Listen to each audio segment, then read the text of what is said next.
Chicken Pallipalayam சாப்பிட்ருப்பீங்க. One time இந்த காளான் Pallipalayam try பண்ணி பாருங்கள். அவ்வளோ சூப்பராக இருக்கும். சிக்கனையே மிஞ்சுற அளவுக்கு.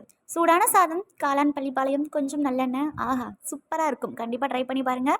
ஃபஸ்ட்டு காளான் மேலே ஒரு ஒயிட் லேயர் மாதிரி இருக்கும். அதை எடுத்துட்டு காளான் நல்லா கட் பண்ணி கழுவி எடுத்துக்கோங்க. கண்டிப்பாக இதுக்கு நீங்கள் நல்லெண்ணெய் தான் யூஸ் பண்ணணும்.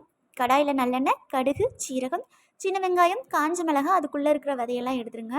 ஸோ இதெல்லாம் போட்டு நல்லா வதங்கினதும் இஞ்சி பூண்டு பேஸ்ட்டு போட்டு பச்சை வாசனை போகிற அளவுக்கு வதங்கினதும் அதோடு நம்ம கட் பண்ணி வச்சுருக்க காளான், அப்புறம் உப்பு, மஞ்சத்தூள் போட்டு வதக்குனீங்க அப்படின்னா நல்லா கொஞ்சம் தண்ணி விடும். இதோட கொஞ்சமாக தண்ணி ஆட் பண்ணி நல்லா சுருளை வதங்குனீங்க அப்படின்னா காளான் நல்லா உங்களுக்கு குக் ஆயிரும்.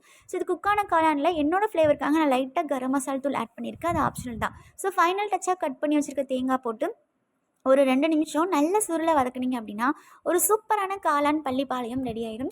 சூடான சாதத்தோடையும் சாப்பிட்லாம், இல்லை சைட் டிஷ்ஷாகவும் நீங்கள் தொட்டுக்கலாம். ரெசிபி பிடிச்சிருக்கு அப்படின்னா லைக் பண்ணுங்கள், ஷேர் பண்ணுங்கள். மறக்காமல் என் சேனலை சப்ஸ்கிரைப் பண்ணுங்கள்.